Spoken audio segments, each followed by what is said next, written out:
ಪಂಚರಾತ್ರಂ ಚ ವೇದಾಶ್ಚ ಮೂಲ ರಾಮಾಯಣಂ ತಥಾ ಪುರಾಣಂ ಭಾಗವತಂ ಚೈವ ಭಾರತಂ ಚ ನ ಭಿದ್ಯತೆ. ನಮಗೆ ಸ್ಪಷ್ಟವಾಗಿ ಗೊತ್ತಿರಬೇಕಾದ ಸಂಗತಿ ಏನು ಅಂದ್ರೆ, ಪಂಚರಾತ್ರ ಮತ್ತೆ ವೇದಗಳು, ಮೂಲ ರಾಮಾಯಣ, ಪುರಾಣ, ಭಾಗವತ ಮತ್ತೆ ಭಾರತ, ಇವುಗಳಲ್ಲಿ ಎಲ್ಲಿಯೂ ಕೂಡ ಅಭಿಪ್ರಾಯ ಭೇದವಿಲ್ಲ. ಎಲ್ಲಾ ಕಡೆ ಭಗವಂತನ ಮಹಿಮೆ ಪ್ರತಿಪಾದಿತವಾಗಿದೆ.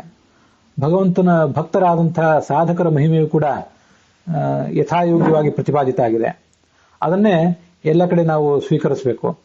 ಎಲ್ಲಾದರೂ ವಿಪರೀತವಾಗಿ ಏನಾದರೂ ಹೇಳುವ ಪ್ರಸಂಗ ಬಂದಿದ್ರೆ ಅನ್ಯಥಾ ದೃಶ್ಯಮಾನಂತೂ ಮೋಹಾಯೈವ ವಿನಿರ್ದಿಶೇತ್, ಕೇವಲ ಮೋಹಕ್ಕಾಗಿ ಅದೆಲ್ಲವನ್ನು ಹೇಳಿದ್ದಾರೆ ಅಂತ ತಿಳ್ಕೋಬೇಕು. ಹೀಗೆ ಸಾಧಕನಾದವನಿಗೆ ಅನೇಕ ಸವಾಲುಗಳನ್ನು ಎದುರಿಸಿದ ಬಳಿಕವೇ ತತ್ವಜ್ಞಾನ ಸಿಗಬೇಕು ಅಂತ ಅನ್ನೋದು ಶಾಸ್ತ್ರದ ಅಭಿಪ್ರಾಯವಾಗಿರ್ತದೆ. ತಸ್ಮಾತ್ ಸರ್ವೇಷು ಶಾಸ್ತ್ರೇಷು ವಿಷ್ಣುವರ ಆಧಿಕ್ಯಮೇವತ್ತು, ಭಗವಂತನ ಹಿರಿಮೆಯನ್ನ ಮತ್ತೆ ಭಗವಂತನ ಬಳಿಕ ಉಳಿದವರ ಕ್ರಮವಾದ ಹಿರಿಮೆಯನ್ನು ಕೂಡ ಶಾಸ್ತ್ರಗಳು ಪ್ರತಿಪಾದಿಸಿವೆ ಹೊರತು ಇನ್ನೇನನ್ನೂ ಪ್ರತಿಪಾದಿಸಿಲ್ಲ ಅನ್ನುವ ಎಚ್ಚರ ಸಾಧಕನಾದವನಿಗೆ ಇರಬೇಕು. ಇದು ಆ ಭಾಗವತದ ಶ್ಲೋಕಕ್ಕೆ ಸಂಬಂಧಪಟ್ಟಂತೆ ಬ್ರಹ್ಮಾಂಡ ಪುರಾಣ ಕೊಡುವಂತಹ ಒಂದು ಎಚ್ಚರಿಕೆ. ಮತ್ತೆ ಇನ್ನೂ ಒಂದು ಶ್ಲೋಕ ಬ್ರಹ್ಮಾಂಡ ಪುರಾಣದ್ದೇ ಹೇಳುವಂತೆ, ಇನ್ನೊಂದು ಶ್ಲೋಕ ಉಪನಿಷತ್ತಿಂದು ಆಚಾರ್ಯರು ಉಲ್ಲೇಖಿಸಿದ್ದಾರೆ. ನಾನು ಈಗಾಗಲೇ ಅದನ್ನ ಉಪನಿಷತ್ ಭಾಷ್ಯವನ್ನು ಹೇಳಿದೆ. ಅಂಧಂತಮಃ ಪ್ರವಿಶಂತಿ ಯೇ ಅವಿದ್ಯಾ ಉಪಾಸತೆ ತಥೋ ಭೂಯ ಇವತೆ ತಮೋಯವು ವಿದ್ಯಾಯಾಂ ರತಾಃ ಇತಿ ಚ. ಇದು ಈಶಾವಾಸ್ಯ ಉಪನಿಷತ್ತಿನ ಮಂತ್ರ. ಗೃಹಿಣೋಪ್ಯಲ್ಪಬೋಧಸ್ಯ ನಕಲಾಸು ಪ್ರಯೋಜನಂ ಆವರ್ತಯೇತ್ ವೇದತಂತ್ರಂ ಮುಖ್ಯೋಕ್ತೋ ಹರಿರತ್ರಹಿ. ಯಾವತ್ತೂ ಕೂಡ ಸಾಧಕನಾದವನ ಒಂದು ಪ್ರಯತ್ನ ಈ ವೇದಾದಿ ಶಾಸ್ತ್ರಗಳನ್ನು ಆವರ್ತನೆ ಮಾಡುವುದರಲ್ಲಿ ಆತ ತೊಡಗಿರಬೇಕು. ಅವನ ಪ್ರಯತ್ನ ಅಲ್ಲೇ ಇರಬೇಕು. ಗೃಹಸ್ಥನೇ ಆಗಿರ್ಲಿ, ಯತಿಯೇ ಆಗಿರ್ಲಿ, ಕಲೆಗಳಲ್ಲಿ ಆ ವಿಷ್ಣು ಸರ್ವೋತ್ತಮತ್ವ, ಭಗವಂತನ ಸರ್ವೋತ್ತಮತ್ವ ಎಂಬ ಜ್ಞಾನ ಲಭ್ಯವಾಗುವುದಿಲ್ಲ. ಅದಕ್ಕಾಗಿ ನನಗದು ಬೇಡ, ಅದರಿಂದ ನಾನು ಪಡೆಯಬೇಕಾದ ಪ್ರಯೋಜನವಿಲ್ಲ. ನನಗೆ ವೇದಾದಿ ಶಾಸ್ತ್ರಗಳ ಆವರ್ತನವೇ ಮುಖ್ಯ. ಆವೃತ್ತಿ ರಸಕೃತೋಪದೇಶಾತ್ ಅಂತ ಹೇಳಿದಂತೆ, ಶೃಣುಯಾದ್ ಯಾವದಜ್ಞಾನಂ, ಆವೃತ್ತಿ ರಸಕೃತೋಪದೇಶಾತ್ ಅನ್ನುವ ಬ್ರಹ್ಮಸೂತ್ರದ ಭಾಷ್ಯವನ್ನ ಹೇಳುವಾಗ ಆಚಾರ್ಯರು ಮಾತು ಹೇಳ್ತಾರೆ. ಎಲ್ಲಿಯವರೆಗೆ ಅಜ್ಞಾನ ಇದೆಯೋ ಅಲ್ಲಿಯವರೆಗೂ ಮನುಷ್ಯನ ಸಾಧನೆ ಮುಂದುವರಿಯಲೇಬೇಕು. ಅಲ್ಲಿ ತನಕ ಅವನು ಶ್ರವಣ ಮಾಡಲೇಬೇಕು. ಮತಿರಿ ಯಾವದ ಅಯುಕ್ತತ, ಏನನ್ನ ಶ್ರವಣ ಮಾಡಿದ್ದಾನೆ ಅದು ಮನವರಿಕೆ ಆಗುವ ತನಕನೂ ಮನನ ಮಾಡ್ತಾನೆ ಹೋಗಬೇಕು. ಧ್ಯಾನಂತ ಯಾವ ದೀಕ್ಷಾ ಸ್ಯಾತ್. ಮತ್ತೆ ಪರಮಾತ್ಮನ ಸಾಕ್ಷಾತ್ಕಾರ ಎಲ್ಲಿಯವರೆಗೆ ಆಗೋದಿಲ್ವೋ ಆ ಆಗುವ ತನಕನೂ ಅವನ ಧ್ಯಾನ ಅಂತ ಅನ್ನೋದು ಮುಂದುವರಿಯಬೇಕು. ಹೀಗೆ ಬ್ರಹ್ಮಸೂತ್ರ ಭಾಷ್ಯದಲ್ಲಿ ಹೇಳ್ತಾರೆ. ಆದ್ರಿಂದ ಎಲ್ಲಿ ಪರಮಾತ್ಮ ಮುಖ್ಯವಾಗಿ ಪ್ರತಿಪಾದಿತನಾಗಿದ್ದಾನೋ ಅಂತಹ ವೇದ ತಂತ್ರವನ್ನು ಆತ ಆವರ್ತನಕ್ಕೆ ಒಳಪಡಿಸಿಕೊಂಡು ಮುಂದುವರಿತಾನೇ ಇರಬೇಕು. ಇಲ್ಲದೆ ಹೋದರೆ ಯಾರಿಗೂ ಕೂಡ ಸದ್ಗತಿ ಇಲ್ಲ ಅಂತ ಅದರ ಭಾವ ಗೊತ್ತಾಗ್ತದೆ. ಇದು ಆ 27ನೇ ಶ್ಲೋಕದ ಭಾವವಾಯಿತು. ಮುಂದೆ ನಾವು ನೋಡಬೇಕಾದದ್ದು 28ನೇ ಶ್ಲೋಕ ಭಾಗವತದಲ್ಲಿ. ಶ್ರವಣಂ ಕೀರ್ತನಂ ಧ್ಯಾನಂ ಹರೇರದ್ಭುತ ಕರ್ಮಣಃ ಜನ್ಮ ಕರ್ಮ ಗುಣಾನಾಂ ಚ ತದರ್ಥೇ ಅಖಿಲ ಚೇಷ್ಟಿತಂ. ಈ ಅತ್ಯದ್ಭುತ ಕರ್ಮಗಳನ್ನು ಭಗವಂತ ಯಾವತ್ತೂ ಕೂಡ ಮಾಡ್ತಾನೆ. ಅಂತಹ ಕರ್ಮವನ್ನು ಮಾಡುವ ಆ ಭಗವಂತನ ಕುರಿತಾಗಿ ಶ್ರವಣ ಮಾಡಬೇಕು. ಅವನನ್ನ ನಾಮಗಳನ್ನ ಕೀರ್ತಿಸ್ತಾ ಇರಬೇಕು. ಮತ್ತೆ ಜನ್ಮ ಕರ್ಮ ಗುಣಾನಾಂಶ, ಅವನ ಪರಮಾತ್ಮನ ಅವತಾರಗಳನ್ನ, ಆತ ಮಾಡಿದ ಕಾರ್ಯಗಳನ್ನ, ಮತ್ತೆ ಆತನ ಗುಣವೈಭವಗಳನ್ನ ಎಲ್ಲವನ್ನು ಕೂಡ ನಾವು ಯಾವತ್ತೂ ಸ್ಮರಿಸ್ತಾ ಇರಬೇಕು. ತದರ್ಥೇ ಅಖಿಲ ಚೇಷ್ಟಿತಂ. ನಾವು ಮಾಡುವ ಎಲ್ಲಾ ಕರ್ಮಗಳು ಕೂಡ, ನಾವು ಮಾಡುವಂತ ಸಾಂಸಾರಿಕ ಕರ್ಮಗಳು ಮತ್ತೆ ಉಳಿದ ಯಾವೇ ರಾಜಕೀಯ ಸಾಮಾಜಿಕ ಚಟುವಟಿಕೆಗಳು, ಇದೆಲ್ಲವನ್ನೂ ಕೂಡ ಆ ಭಗವಂತನ ಸೇವಾ ಎಂಬುದಾಗಿ ಮಾಡಬೇಕು. ಇಷ್ಟಂ ದತ್ತಂ ತಪೋಜಪ್ತಂ ಪೂರ್ತಂ ಯತ್ಯಾತ್ಮನಃ ಪ್ರಿಯಂ ದಾರಾನ್ ಸುತಾನ್ ಗೃಹಾನ್ ಪ್ರಾಣಾನ್ ಪರಸ್ಮೈ ಸನ್ನಿವೇದಯೇತ್. ನಮ್ಮದಾದದ್ದೆಲ್ಲವನ್ನೂ ಕೂಡ ನಾವು ಮಾಡುವಂತಹ ಯಜ್ಞ, ನಾವು ಮಾಡುವಂತಹ ದಾನ, ತಪಸ್ಸು, ಜಪ ಮತ್ತೆ ಲೋಕ ಕಲ್ಯಾಣ ರೂಪವಾದಂತಹ ಕಾರ್ಯಗಳು. ಪೂರ್ತ ಅಂತಂದ್ರೆ ಜನಹಿತಕ್ಕಾಗಿ ಕೆರೆ ಕಟ್ಟೆ ಕಟ್ಟಿಸುವುದು, ಛತ್ರಗಳನ್ನ ನಿರ್ವಹಿಸುವುದು ಇತ್ಯಾದಿ ಕಾರ್ಯಗಳಿವೆಯಲ್ಲ, ಇದಕ್ಕೆ ಪೂರ್ತ ಅಂತ ಕರೀತಾರೆ. ಇದೆಲ್ಲವನ್ನೂ ಕೂಡ ಸಾಧಕನಾದವನು ಮಾಡ್ತಾ ಇರಬೇಕು. ಮತ್ತೆ ಅದನ್ನ ಪರಮಾತ್ಮನ ಪ್ರೀತಿಗಾಗಿ ಎಚ್ಚ ಆತ್ಮನ ಪ್ರಿಯಂ, ತನ್ನದೆಲ್ಲವನ್ನು, ತನಗೆ ಪ್ರೀತಿ ಪಾತ್ರವಾದ್ದೆಲ್ಲವನ್ನು, ಹೆಂಡತಿ, ಮಕ್ಕಳು, ಮನೆ, ಕೊನೆಗೆ ತನ್ನ ವ್ಯಕ್ತಿತ್ವ, ಅದೆಲ್ಲವನ್ನು ಕೂಡ ಆತ ಪರಮಾತ್ಮನಿಗೆ ಅರ್ಪಿಸಬೇಕು ಅಂತ ಅದರ ತಾತ್ಪರ್ಯ ಇದೆ. ಏವಂ ಕೃಷ್ಣಾತ್ಮನಾಥೇಶು ಮನುಷ್ಯೇಶು ಚ ಸೌಹೃದಂ ಪರಿಚರ್ಯಾಂ ಚ ಉಭಯತ್ರ ಮಹತ್ಸು ನೃಷು ಸಾಧುಷು. ಪರಮಾತ್ಮನನ್ನೇ ಪ್ರಭುವಂತೂ ನಂಬಿರುವ ಜನಸಾಮಾನ್ಯರ ಬಗ್ಗೆನೂ ಕೂಡ ಸಾಧಕನಾದವನಿಗೆ ಸ್ನೇಹ ಇರಬೇಕು, ಯಾರನ್ನು ತಾತ್ಸಾರ ಮಾಡಬಾರದು. ಹಾಗಿರುವಾಗ ದೊಡ್ಡವರ ಬಗ್ಗೆ, ನಮಗಿಂತ ದೊಡ್ಡವರಾದಂತಹ ಚಕ್ರವರ್ತಿಗಳು, ಪಿತೃಗಳು, ದೇವತೆಗಳು ಮೊದಲಾದವರು ಏನಿದ್ದಾರೆ, ಋಷಿಗಳು ಮೊದಲಾದವರು, ಅವ್ರ ಬಗ್ಗೆ ನಮಗೆ ಗೌರವ ಇರಬೇಕು. ಅವರ ಮೂಲಕ ನಾವು ಈ ತತ್ವಜ್ಞಾನವನ್ನು ಪಡ್ಕೊಳ್ಬೇಕು ಅಂತ ನಾವು ಪ್ರತ್ಯೇಕವಾಗಿ ಹೇಳಬೇಕಾದದ್ದೇನಿದೆ, ಅದು ಸಾಧಕನಿಗೆ ಅನಿವಾರ್ಯವಾದದ್ದು. ಕೃಷ್ಣಾತ್ಮನಾಥೇಶು ಅಂತ ಶಬ್ದ ಇದೆ. ಕೃಷ್ಣಾತ್ಮನಾಥೇಶು ಮನುಷ್ಯೇಶ್ವಪಿ ಸೌಹೃದಂ. ಯಾರು ಕೃಷ್ಣನನ್ನೇ ತನ್ನ ಆತ್ಮದ, ತನ್ನ ಸ್ವರೂಪದ ನಾಥ, ಆತ್ಮಸ್ಯ ನಾಥ, ಆತ್ಮನಃ ನಾಥ, ಆತ್ಮನಾಥ, ಕೃಷ್ಣಯೇವ ಆತ್ಮನಾಥ, ಯೇಷಾಂತೆ ಕೃಷ್ಣಾತ್ಮನಾಥ. ಆತ್ಮ ಅಂದ್ರೆ ನಮ್ಮ ಸ್ವರೂಪ, ಆ ಸ್ವರೂಪದ ಒಡೆಯ, ಅದರ ಅಂತರ್ಯಾಮಿ ಮತ್ತು ಅದರ ನಿಯಾಮಕ ಯಾರು ಅಂದ್ರೆ ಕೃಷ್ಣನೇ. ಅವನು ಹೀಗೆ ಯಾರು ಭಾವಿಸಿದ್ದಾನೆ ಅವನನ್ನು ಕೃಷ್ಣಾತ್ಮನಾಥ ಅಂತ ಕರೀತಾರೆ. ಅಂತ ಮನುಷ್ಯರ ಬಗ್ಗೆನೇ ಸೌಹೃದ ಇರಬೇಕು ನಮಗೆ. ವಸ್ತುತಃ ನಾವು ಮಾಡುವ ಅಧ್ಯಾತ್ಮ ಕಾರ್ಯದಲ್ಲಿ ಅವರಿಂದ ಯಾವುದೇ ಸಹಾಯ ನಮಗೆ ಸಿಗದೇ ಇರಬಹುದು, ಆದರೆ ಅವ್ರ ಬಗ್ಗೆ ಸೌಹೃದ ಇರಬೇಕಾದದ್ದು, ಒಂದು ಸಜ್ಜನಿಕೆ ಇರಬೇಕಾದದ್ದು ಬಹಳ ಮುಖ್ಯ.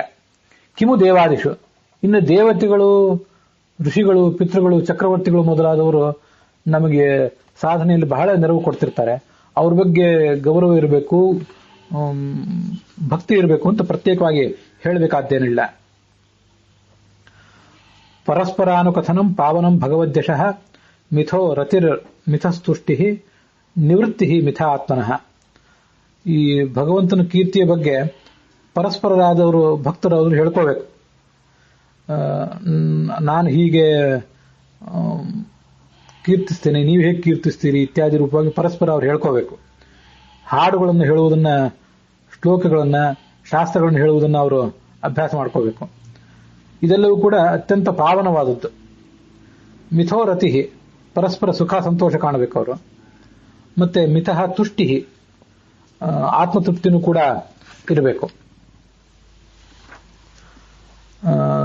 ನಿವೃತ್ತಿ ಮಿಥ ಆತ್ಮನಃ, ಬೇರೆ ಕಡೆ ಮನಸ್ಸನ್ನು ಹರಿಯದೇ ಇರುವುದನ್ನ ಅವರೆಲ್ಲರೂ ಕೂಡ ಪರಸ್ಪರವಾಗಿ ರೂಢಿಸ್ಕೊಳ್ಬೇಕು ಅಂತ ಅದರ ತಾತ್ಪರ್ಯ ಇದೆ. ಸ್ಮರಂತಹ ಸ್ಮಾರಯಂತಶ್ಚ ಮಿತಃ ಅಘೌಘ ಹರಂ ಹರಿಂ. ಪಾಪ ನಾಶಕನಾದಂಥ, ಪಾಪಗಳ ಬೆಟ್ಟವನ್ನೇ ನಾಶಪಡಿಸುವ ಭಗವಂತನನ್ನ ಅವರು ಸ್ಮರಂತಹ, ನೆನಪು ಮಾಡ್ಕೋತಾ ಇರಬೇಕು. ಸ್ಮಾರಯಂತಹ, ಇನ್ನೊಬ್ಬರಿಗೆ ನೆನಪು ಮಾಡಿಸ್ಬೇಕು. ಭಕ್ತಾಹ ಸಂಜಾತಯ ಭಕ್ತ್ಯ ಬಿಭ್ರತಿ ಉತ್ಪುದಕಾಂ ತನುಂ. ಅವರೊಳಗೆ ಭಕ್ತಿದ್ರೇಕ ಆಗಿ ಆ ಭಕ್ತರಾದವರು ರೋಮಾಂಚನವನ್ನು ಅನುಭವಿಸ್ತಾರೆ. ಈ ಪ್ರಕಾರ ಅವರು ತಾವು ಸ್ಮರಣೆ ಮಾಡುವುದು ಅಲ್ಲದೆ ಇನ್ನೊಬ್ಬರಿಗೆ ಸ್ಮರಣೆಯೂ ಮಾಡಿಸಿ, ಯೋಗ್ಯತಾನುಸಾರ ಸಣ್ಣವರಾದವರಿಗೆ ಉಪದೇಶವನ್ನು ಮಾಡಿಸಿ ಅಧ್ಯಾತ್ಮ ಮಾರ್ಗದಲ್ಲಿ ಮುಂದುವರಿಯಬೇಕು ಅಂತ ಅರ್ಥ. ಕ್ವಚಿತ್ ರುದಂತಿ ಅಚ್ಯುತ ಚಿಂತೆಯ. ಸಾಧಕರಾದವರು ಏನ್ ಮಾಡ್ತಿರ್ತಾರೆ ಅದನ್ನ ಇಲ್ಲಿ ಹೇಳ್ತಾರೆ. ಭಗವಂತನ ಧ್ಯಾನ ಮಾಡ್ತಾ ಮಾಡ್ತಾ ಕೆಲವೊಂದು ಬಾರಿ ಅವರು ಆನಂದ ಬಾಷ್ಪ ಸುರಿಸ್ತಾರೆ.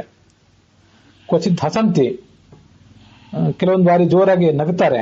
ರುದಂತಿ ಅಂದ್ರೆ ಅಳುವುದು ಅಂದ್ರೆ ದುಃಖದಿಂದ ಅಳುವುದು ಅಂತ ಅರ್ಥ ಅಲ್ಲ, ಕಣ್ಣೀರು ಸುರಿಸುವುದು ಅಂತ ಅರ್ಥ. ಆನಂದದ ಕಣ್ಣೀರು ಸುರಿಸ್ತಾರೆ ಅಂತ ಅದರ ತಾತ್ಪರ್ಯ. ನಂದಂತಿ, ಹಿಗ್ಗುತ್ತಾರೆ. ವದಂತಿ, ಅಲೌಕಿಕವಾದ ಮಾತುಗಳನ್ನ ಅವರು ಆಡ್ತಾರೆ. ನೃತ್ಯಂತಿ, ಕುಣಿತಾರೆ. ಗಾಯಂತಿ, ಹಾಡ್ತಾರೆ. ಅನುಶೀಲಯಂತಿ, ಆ ಪರಮಾತ್ಮ ತಮ್ಮನ್ನ ರಕ್ಷಿಸಲಿ ಅಂತ ಯಾವತ್ತು ಬೇಡಿಕೊಳ್ತಾರೆ. ಅನುಶೀಲಯಂತಿ ಅಜಂ, ನಿನ್ನನ್ನು ನನಗೆ ತೋರಿಸುವಂತ ಅವರು ಹೇಳಿಕೊಳ್ತಾರೆ. ಅನುಶೀಲಯಂತ್ಯಾಜಂ ಭವಂತಿ ತೂಷ್ಣೀಂ ಪರಮೇತ್ಯ ನಿರ್ವೃತಾಹ.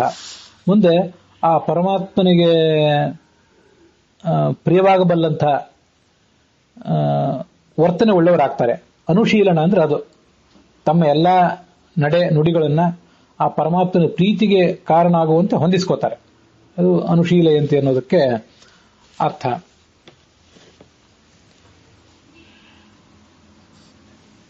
ತೂಷ್ಣೀಂ ಭವಂತಿ, ಕೊನೆಗೆ ಪರಮಾತ್ಮನನ್ನ ತಲುಪಿ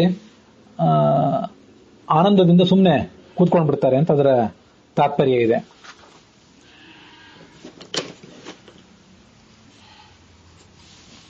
ಮುಂದಿನ 34ನೇ ಶ್ಲೋಕ.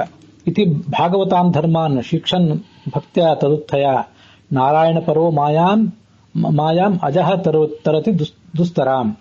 ಈ ಎಲ್ಲ ಭಾಗವತ ಧರ್ಮಗಳನ್ನು ಕಲಿತು ಅದರಿಂದ ಉಕ್ಕುವಂತ ಭಕ್ತಿಯ ಮೂಲಕ ಆ ಭಕ್ತನಾದವನು ನಾರಾಯಣನ ಆರಾಧನೆ ಮಾಡ್ತಾ ಮುಂದುವರೆದ್ರೆ ಈ ಬಂಧಕವಾದಂತಹ ಭಕ್ತಿಯನ್ನು ಕೂಡ, ಬಂಧಕವಾದಂತಹ ಪ್ರಕೃತಿಯನ್ನು ಕೂಡ ಆತ ದಾಟ್ತಾನೆ.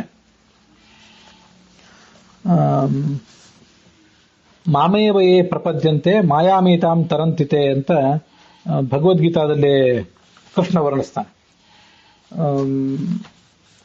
ಯಾರು ನನ್ನನ್ನ ಧ್ಯಾನಿಸ್ತಾರೆ ಅವರು ಈ ದುಸ್ತರವಾದಂತಹ ಮಾಯೆಯನ್ನ ದಾಟುತ್ತಾರೆ ಅಂತ ಆ ಭಗವದ್ಗೀತಾದ ಮಾತಿಗನುಸಾರವಾಗಿ ಈ ಶ್ಲೋಕವು ಕೂಡ ಇದೆ.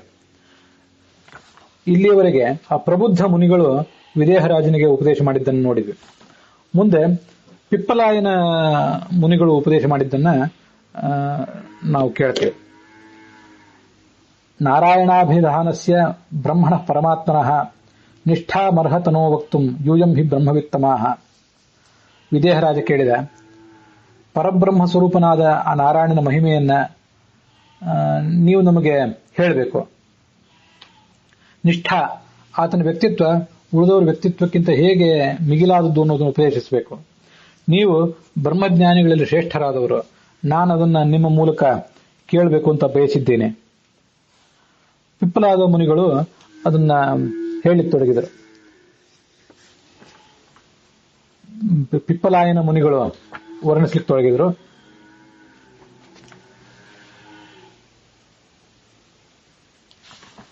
ಸ್ಥಿತಿ ಉದ್ಭವ ಪ್ರಳಯ ಹೇತು ಅಹೇತುರಸ್ಯ ಯಹ ಸ್ವಪ್ನ ಜಾಗರ ಸುಷುಪ್ತಿಷು ಸನ್ಬಹಿಶ್ಚ ದೇಹೇಂದ್ರಿಯಾಸು ಹೃದಯಾನಿ ಚರಂತಿ ಯೇನ ಸಂಜೀವಿತಾನಿ ತದವೈಹಿ ಪರಂ ನರೇಂದ್ರ. ಈ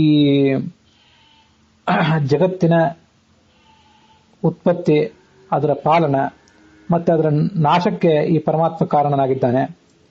ಅವನಿಗೆ ಮತ್ತೊಬ್ಬ ಸೃಷ್ಟಿಕರ್ತ ಇಲ್ಲ. ಅವನು ಈ ಜೀವರ ಸ್ವಪ್ನಾವಸ್ಥೆ, ಜಾಗೃತಾವಸ್ಥೆ ಮತ್ತು ಸುಷುಪ್ತಿ ಅವಸ್ಥೆಯಲ್ಲೂ ಕೂಡ ನಿಯಾಮಕನಾಗಿದ್ದಾನೆ.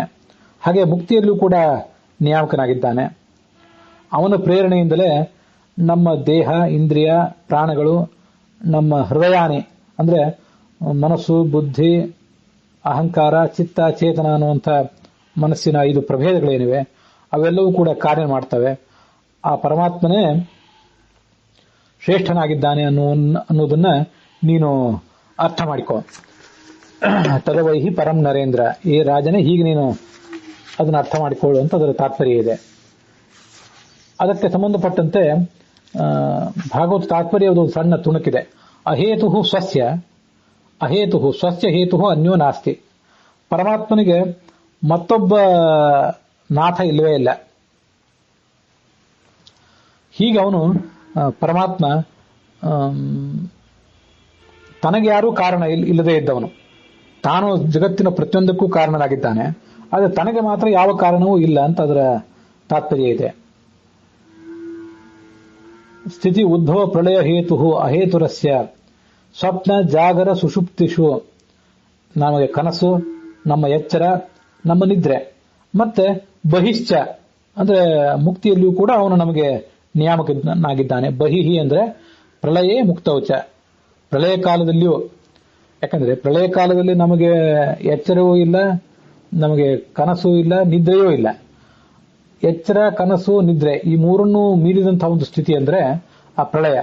ಹಾಗೆ ಮುಕ್ತಿಯೂ ಕೂಡ ಮುಕ್ತಿಯಲ್ಲಿಯೂ ಮನುಷ್ಯನಿಗೆ ನಿದ್ರೆ ಬರೋದಿಲ್ಲ. ನಿದ್ರೆ ಬರದೆ ಹೋದರೆ ಎಚ್ಚರವೂ ಇಲ್ಲ, ಮತ್ತೆ ಕನಸು ಕೂಡ ಇಲ್ಲ.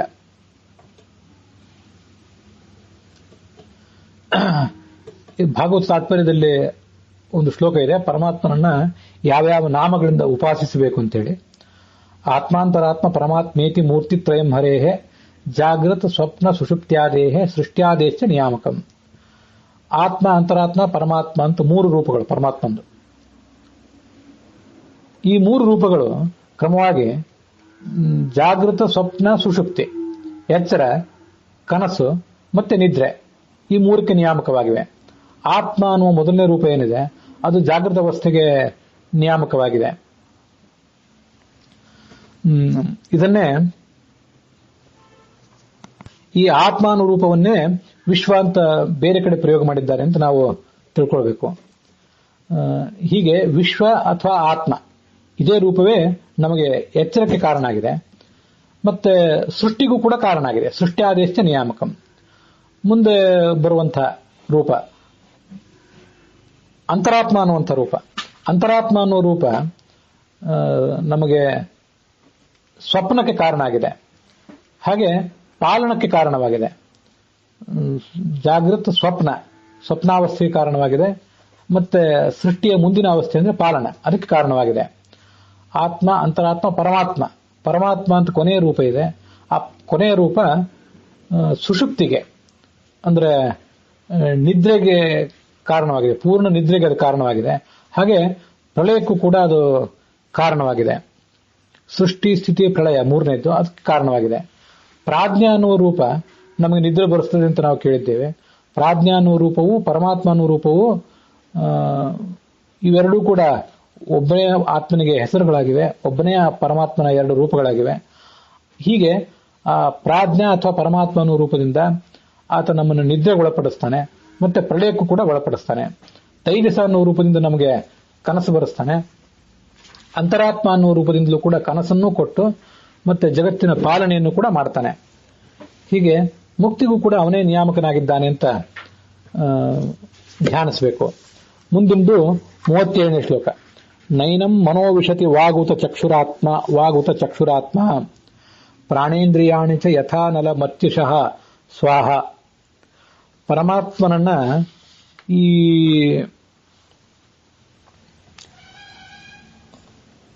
ಮನಸ್ಸು, ವಾಗೀಂದ್ರಿಯ ಮತ್ತೆ ಚಕ್ಷುರಿಂದ್ರಿಯ, ಆತ್ಮ, ಪ್ರಾಣ ಮತ್ತೆ ಇಂದ್ರಿಯಗಳು, ಇದಕ್ಕೆ ಅಭಿಮಾನಿಗಳಾದಂತಹ ಯಾವುದೇ ದೇವತೆಗಳು ಇವರ್ಯಾರೂ ಪರಮಾತ್ಮನನ್ನ ತಲುಪುವುದು ಸಾಧ್ಯವಿಲ್ಲ. ಪರಮಾತ್ಮನನ್ನು ಪೂರ್ಣವಾಗಿ ಅವರಿಗೆ ತಿಳ್ಕೊಳ್ಳಿಕ್ಕೆ ಸಾಧ್ಯವಿಲ್ಲ.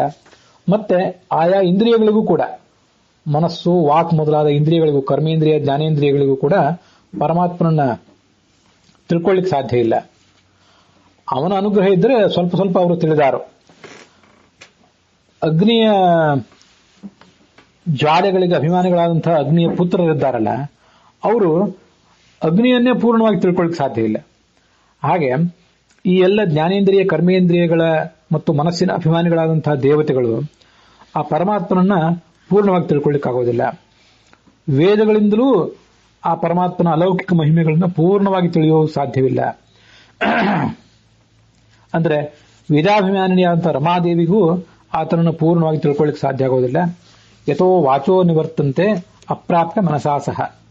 ಯಾವ ಪರಮಾತ್ಮನ ಬಳಿಗೆ ಹೋಗಿ ಮುಟ್ಟಲಾಗದೆ ಮಾತುಗಳು ಮರಳುತ್ತವೆ, ಮನಸ್ಸು ಕೂಡ ಸೋಲ್ದು ಹಿಂತೆಗೀತದೆ ಅಂತ ಅದರ ತೈತ್ರಿಯ ಉಪನಿಷತ್ತಿನ ಮಂತ್ರದ ಅರ್ಥ.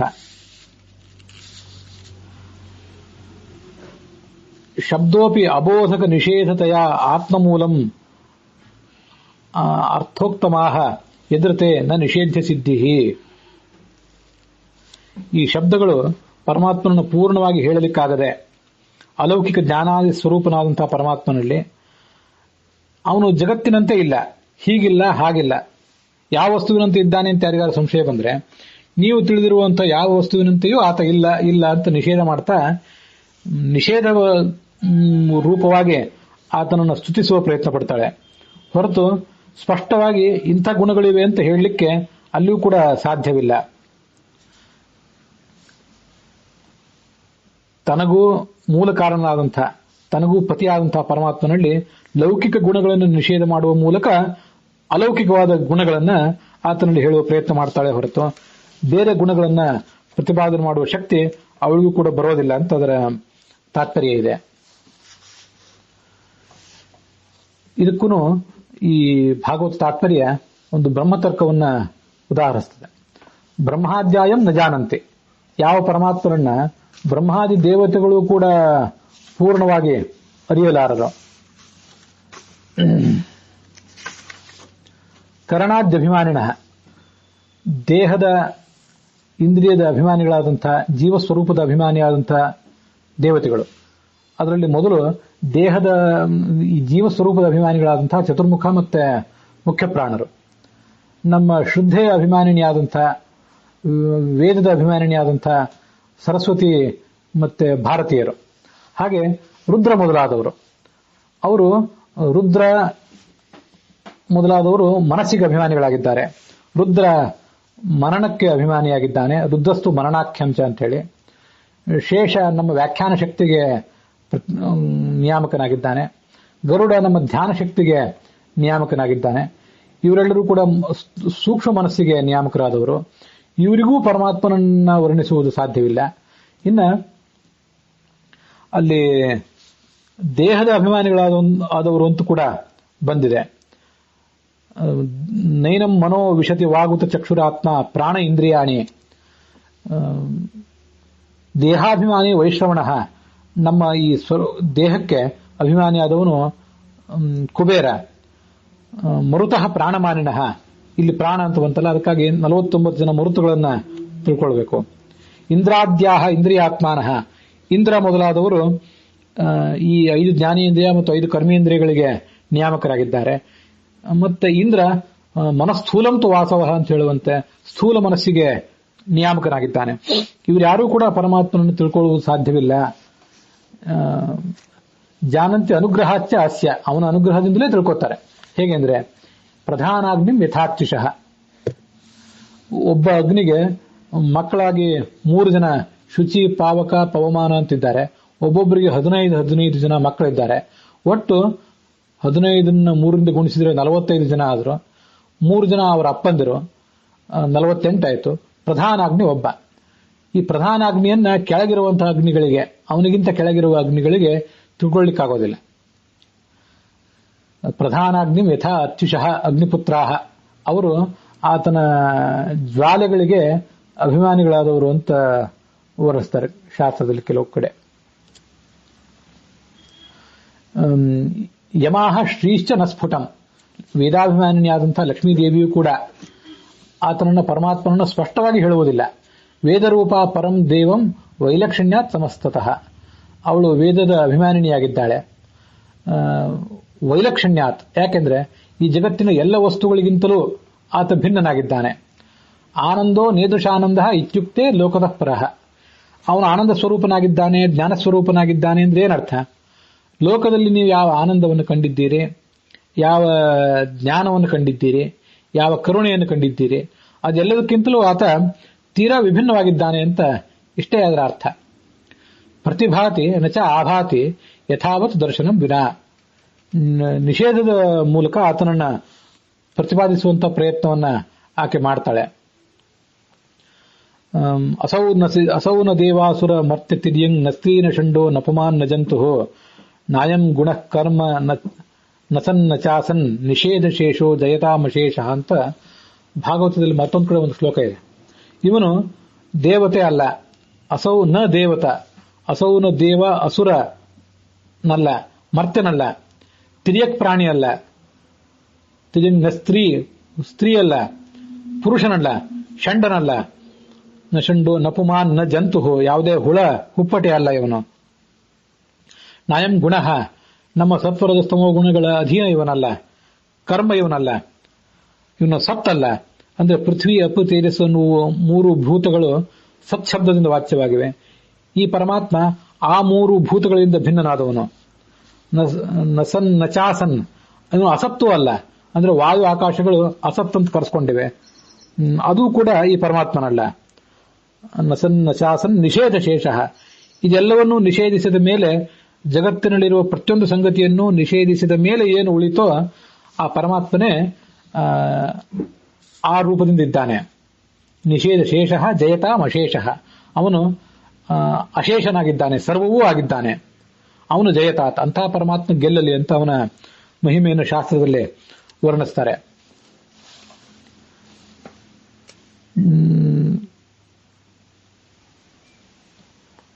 ಭಗವಂತ ಆನಂದ ರೂಪ ಹೌದು. ಆನಂದ ಶ್ಮಶ್ರು ಆನಂದಕೇಶ ಆಪಾದನಕಾತ್ ಸರ್ವಯೇವ ಆನಂದ ಏನಮೇವ ಆನಂದಂ ವೇದ ಆನಂದ ಏವ ಸ್ವಭವತಿ ಅಂತ ಭಾಗವತ ತಾತ್ಪರ್ಯದಲ್ಲಿ ಆಚಾರ್ಯರು ಮತ್ತೊಂದು ಕಡೆ ವರ್ಣಿಸುವಂತೆ ಅವನು ನಖಶಿಕಾಂತ ಆನಂದ ಸ್ವರೂಪನಾಗಿದ್ದಾನೆ. ಆನಂದ ಶ್ಮಶ್ರು, ಅವನ ಗಡ್ಡ ಮೀಸೆಗಳು ಆನಂದ ಸ್ವರೂಪವಾಗಿವೆ. ಆನಂದ ಶ್ಮಶ್ರು ಆನಂದ ಕೇಶ, ಅವನ ಕೂದಲು ಆನಂದ ಸ್ವರೂಪವಾಗಿದೆ. ಆನಂದ ಶ್ಮಶ್ರು ಆನಂದ ಕೇಶ ಆ ಪಾದ ನಖಾತ್ ಸರ್ವೇ ಆನಂದ, ಅವನ ಪಾದದ ಉಗುರುನಿಂದ ಹಿಡಿದು ಮೇಲಿನವರೆಗೆ ತಲೆ ಕೂದಲವರೆಗೆ ಸರ್ವಯೇವ ಆನಂದ. ಈಗ ಅವನು ಆನಂದ ಸ್ವರೂಪನೇ ಆಗಿದ್ದಾನೆ. ಅಂಥ ಆನಂದ ಸ್ವರೂಪನಾದ ಪರಮಾತ್ಮನನ್ನ ಏನಮೇವಂ ಆನಂದಂ ವೇದ, ಯಾರು ಪರಮಾತ್ಮನನ್ನ ಆನಂದ ಅಂತ ತಿಳ್ಕೋತಾರೆ, ಆನಂದ ಏವ ಸ್ವಭವತಿ, ಆ ಜೀವನು ಕೂಡ ತನ್ನ ಯೋಗ್ಯತೆಗೆ ಅನುಸಾರವಾದಂತಹ ಆನಂದವನ್ನು ಪಡ್ಕೊಳ್ತಾನೆ ಅಂತ ಒಂದು ವೇದವಾಕ್ಯವನ್ನು ಆಚಾರ್ಯರು ಉದ್ಧರಿಸ್ತಾರೆ. ಹೀಗೆ ಆನಂದೋ ಬ್ರಹ್ಮೇತಿ ವಿಜಾನಾತ್ ಅಂತ ತೈತ್ರಿಯ ಉಪನಿಷತ್ತು ಅದನ್ನೇ ಹೇಳ್ತದೆ. ಪರಮಾತ್ಮನನ್ನೇ ಆನಂದ ಸ್ವರೂಪ ಅಂತ ತಿಳ್ಕೊಂಡ ಅಂತ. ಬೋಧಕ ಪರಮೇಶ್ವರ, ಬೋಧಕ ಅಂತಂದ್ರೆ ಶ್ಲೋಕದಲ್ಲಿರುವಂತಹ ಶಬ್ದೋಪಿ ಅಬೋಧಕ ನಿಷೇಧತೆಯ ಅಂತಿದೆ. ಬೋಧಕ ಅಂತಂದ್ರೆ ಶಬ್ದೋ ಬೋಧ ಅಂದ್ರೆ ಜ್ಞಾನ ಅಂತ ಅರ್ಥ. ಕ ಅಂತಂದ್ರೆ ಆನಂದ ಅಂತ ಅರ್ಥ. ಕಂ ಬ್ರಹ್ಮ ಖಂ ಬ್ರಹ್ಮ ಅಂತ ಅವನನ್ನ ವರ್ಣಿಸ್ತಾರೆ. ಹೀಗೆ ಅಲೌಕಿಕವಾದ ಜ್ಞಾನ ಆನಂದ ಸ್ವರೂಪನಾದವನು ಆ ಪರಮಾತ್ಮ ಅಂತ ಅವನ ಜ್ಞಾನ, ಅವನ ವರ್ಣನೆಯನ್ನು ಮಾಡ್ತಾರೆ. ಅಬೋಧಕ ಅಂತಂದ್ರೆ ಬೋಧ ಅಂದ್ರೆ ಜ್ಞಾನ, ಕ ಅಂದ್ರೆ ಆನಂದ. ಲೌಕಿಕವಾದ ಜ್ಞಾನ ಆನಂದ ಇವನಲ್ಲ. ಅಬೋಧ, ಲೌಕಿಕವಾದ ಜ್ಞಾನ ಇವನಲ್ಲ, ಲೌಕಿಕವಾದ ಆನಂದವೂ ಇವನಲ್ಲ. ಹೀಗೆ ಅಬೋಧಕ ಅನ್ನೋದಕ್ಕೆ ಅರ್ಥ. ಈದೃಶಾನಂದೋ ನಭವತೀತಿ ನಿಷೇಧ ವಚನಾರ್ಥ ಏವ ನ ಸಿದ್ಧ್ಯತೆ ವಿಲಕ್ಷಣ ಆನಂದಾಭಾವೇ ಇತ್ಯರ್ಥ ಸಿದ್ಧಿ ಇತಿ ಅರ್ಥತಃ ಸಿದ್ಧಿ. ಹೀಗೆ ಲೌಕಿಕಾನಂದ ಸ್ವರೂಪನ ಅವನಲ್ಲ ಅಂತ ನಿಷೇಧ ಮಾಡುವ ಆ ನೇತಿ ಆತ್ಮ ಅಂತ ಉಪನಿಷತ್ತಿನ ಮಾತೇನಿದೆ, ಆ ಮಾತೆ ಅವನನ್ನ ಅಲೌಕಿಕ ಜ್ಞಾನ ಉಳ್ಳವನು ಅಂತ ಹೇಳ್ತದೆ. ಅಲೌಕಿಕವಾದ ಜ್ಞಾನ ಆನಂದ ಅವನಲ್ಲಿ ಇಲ್ಲದೆ ಹೋದ್ರೆ ಆ ಉಪನಿಷತ್ತಿನ ಮಾತಿಗೂ ಕೂಡ ಯಾವುದೇ ಅರ್ಥವಿಲ್ಲದಂತೆ ಆಗ್ತದೆ. ಹೀಗೆ 37ನೇ ಶ್ಲೋಕದ ಅರ್ಥವಾಗಿದೆ. ಅದೇ ಸಂದರ್ಭದಲ್ಲಿ ನಾವು ಬ್ರಹ್ಮಸೂತ್ರ ಭಾಷ್ಯದ ಒಂದು ಮಾತನ್ನ ನೆನಪು ಮಾಡ್ಕೊಳ್ಬೇಕು.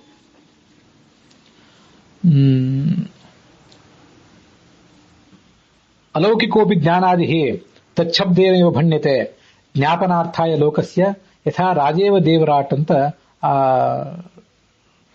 ಒಂದು ಬ್ರಹ್ಮಸೂತ್ರ ಭಾಷ್ಯದ ವಾಕ್ಯ, ಒಂದು ಪುರಾಣ ವಾಕ್ಯ ಅದು.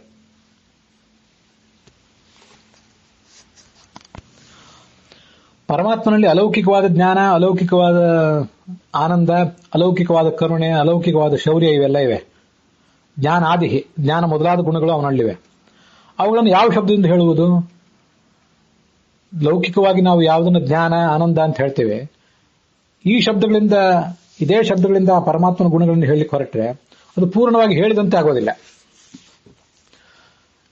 ಆದರೆ ತಚ್ಛಬ್ದೇನೇವ ಭಣ್ಯತೆ, ಆ ಶಬ್ದವನ್ನು ಬಿಟ್ಟು ಬೇರೆ ಶಬ್ದವನ್ನು ಹೇಳಲಿಕ್ಕೆ ಅಲ್ಲಿ ಮಾರ್ಗವೂ ಕೂಡ ಇಲ್ಲ.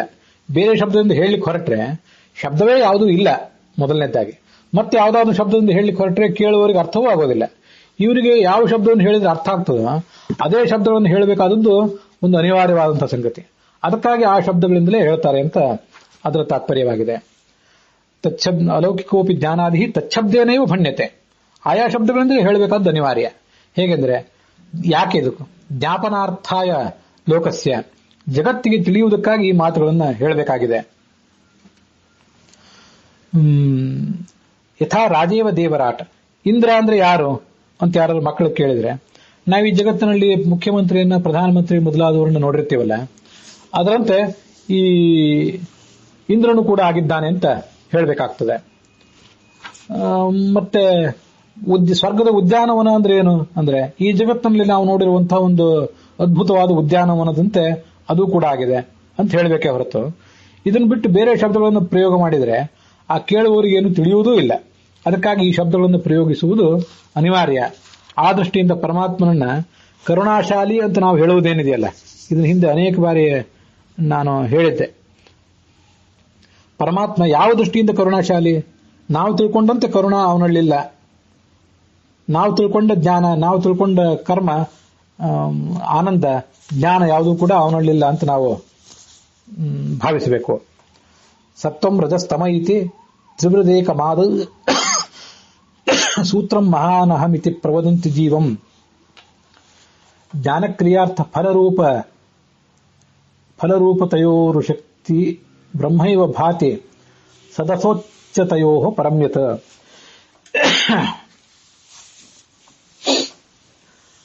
ಸೃಷ್ಟಿಗೆ ಪೂರ್ವದಲ್ಲಿ ಆ ಪರಮಾತ್ಮ ಇದ್ದ. ಆ ಪರಮಾತ್ಮ ಸತ್ವರದ ಸ್ತಮೋ ಗುಣತ್ರಯ ರೂಪ. ಆ ಗುಣವನ್ನ ದಾಟಿದವನು, ತ್ರಿಗುಣಾತ್ಮಕವಾದಂತಹ ಪ್ರಕೃತಿಯನ್ನು ಕೂಡ ದಾಟಿದವನು. ಸೂತ್ರ ಅಂದ್ರೆ ವಾಯು, ಮಹತ್ತತ್ವದ ಅಭಿಮಾನಿಯಾದಂತಹ ಈ ಬ್ರಹ್ಮ, ಈ ಬ್ರಹ್ಮನನ್ನು ಆತ ಮೀರಿದವನು. ಮತ್ತೆ ಜ್ಞಾನೇಂದ್ರಿಯ, ಕರ್ಮೇಂದ್ರಿಯ ಇವುಗಳಿಂದ ನಾವು ಮಾಡುವಂತಹ ಚಟುವಟಿಕೆಗಳು, ಅದರಿಂದ ಪಡೆಯುವಂತಹ ಫಲಗಳು, ಆ ಎಲ್ಲವನ್ನೂ ಕೂಡ ಆತ ಮೀರಿದವನು. ಇಂಥ ವಿಚಿತ್ರವಾದಂತಹ ಶಕ್ತಿಯುಳ್ಳವನೇ ಆ ಪರಮಾತ್ಮನಾಗಿದ್ದಾನೆ. ಆದರೆ ಅಜ್ಞಾನಿಗಳಾದವರು ಅವನನ್ನೇ ಗುಣತ್ರಯ ಅಂತ ತಿಳ್ಕೊತಾರೆ, ಅವನನ್ನೇ ಪ್ರಕೃತಿ ಅಂತ ಭಾವಿಸಿಬಿಡ್ತಾರೆ. ವಿಚಿತ್ರವಾದಂತಹ ಶಕ್ತಿಯುಳ್ಳ ಆ ಪರಮಾತ್ಮನೇ ಮಹತ್ತತ್ವದ ಅಭಿಮಾನಿಯಾಗಿದ್ದಾನೆ ಅಂತ ತಿಳ್ಕೊತಾರೆ, ಪ್ರಕೃತಿಯ ಅಭಿಮಾನಿ ಅವನನ್ನೇ ಅಂತ ಭ್ರಮಿಸ್ತಾರೆ. ಹೀಗೆ ಅನೇಕ ಭ್ರಮೆಗಳಿಗೆ ಅಜ್ಞಾನಿಗಳಾದವರು ಬಲಿಯಾಗ್ತಾರೆ. ಆದರೆ ಜ್ಞಾನಿಗಳಾದವರು ಹೀಗೆ ತಿಳ್ಕೊಳ್ಳುವುದಿಲ್ಲ.